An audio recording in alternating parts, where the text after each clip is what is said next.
included rebuilding and repointing foundation and basement walls, restoring the portico, windows, doors, clapboard walls, pine floors, mantels, trim, and the Greek Revival door surrounds.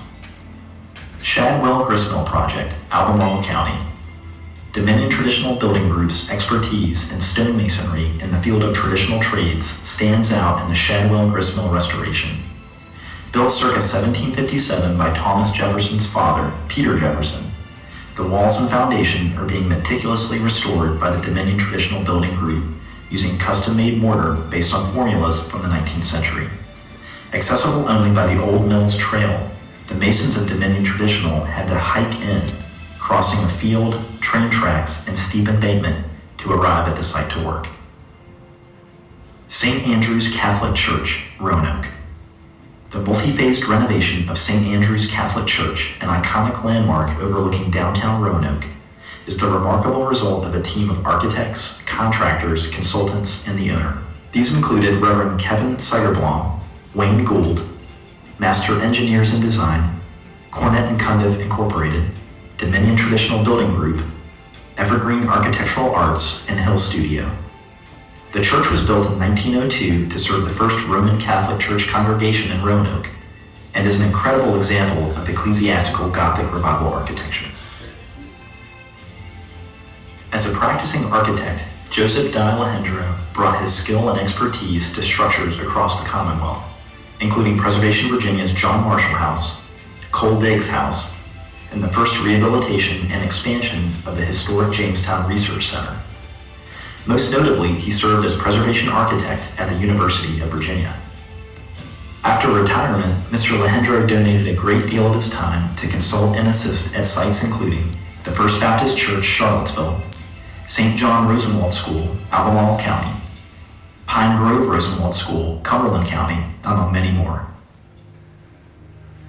The Montpelier Descendants Committee is the first independent, descendant-led organization to establish itself as an equal co-steward of a major historic site in America. Through its work on a series of public programs, events, and research, the Montpelier Descendants Committee helped restore the narratives of enslaved Americans at James Madison's Montpelier and other Virginia plantation sites.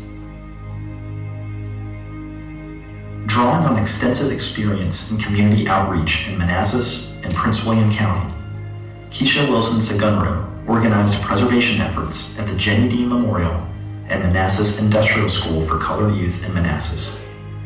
Ms. Wilson Segunro successfully wove together business, community groups, and interfaith organizations into a project that channeled local youth and adults and emphasized community leadership, stewardship, and preservation.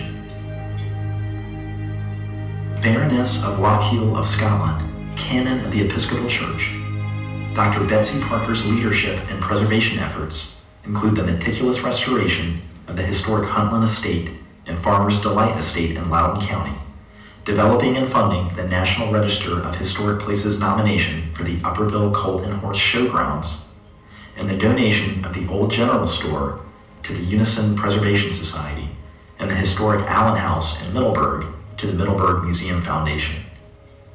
Embracing opportunities to motivate and inspire, her many other generous local, national, and international philanthropic efforts have resulted in the preservation and reuse of many historic places. As the first woman chief to lead a tribe in Virginia since the 18th century, Chief G. Ann Richardson has worked tirelessly to preserve and educate the public on the history, culture, and traditions of the Rappahannock Indian tribe and tribal nations in Virginia.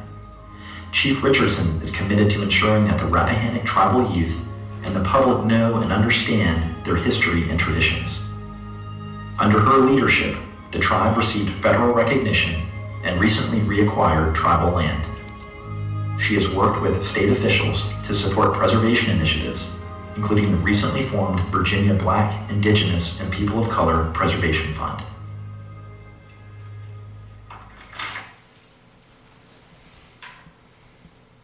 Well, let's give them a hand.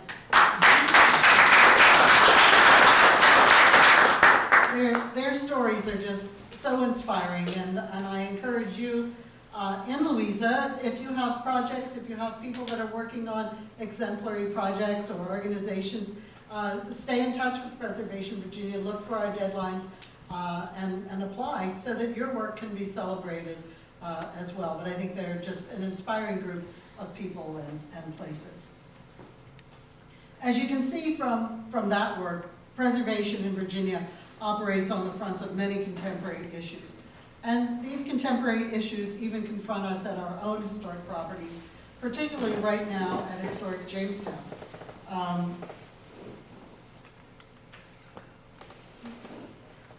Jenny, can you just scroll down to the right place? I just messed that one up. Actually, I can only go forwards and backwards. Can you scroll? If not, we can skip the Jamestown slides. The issue is that at Jamestown, there's such incredible sea level rise that we're at risk of losing the ground that we need to continue to excavate to reveal so much about the three cultures that came together in Jamestown in the 17th century. The exploring Europeans, the English, the indigenous people who were there when the English arrived, and the Africans who were brought against their will to Jamestown. Our current work is really starting to reveal so much more about that as a multicultural place, and the impending waters are really such a danger that the National Trust for Historic Preservation has named Jamestown one of the oldest preserved sites in the United States to its 11 most endangered list. And so because of that, in mid-September, we convened a group of experts, of architects, engineers, landscape architects, archaeologists, environmental resilience and wetland specialists to come together to try to work out solutions that will allow us to make the right decisions in our stewardship of that really important site. As we do this,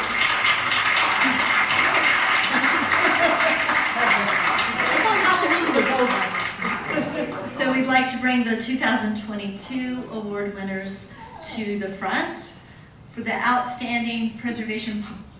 why don't we just dispense with that? I wanted to talk a little bit about Louisa.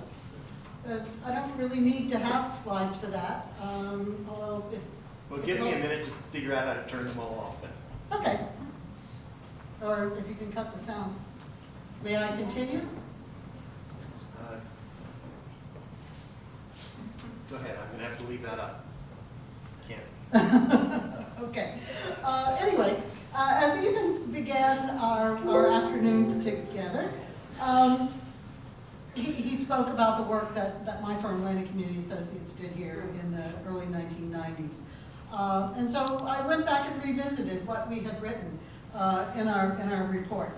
And in addition to the many properties that we recorded with photographs and architectural descriptions and mapping, we also had a report with some preservation and planning recommendations. So I was particularly interested to see how those had held up over three decades.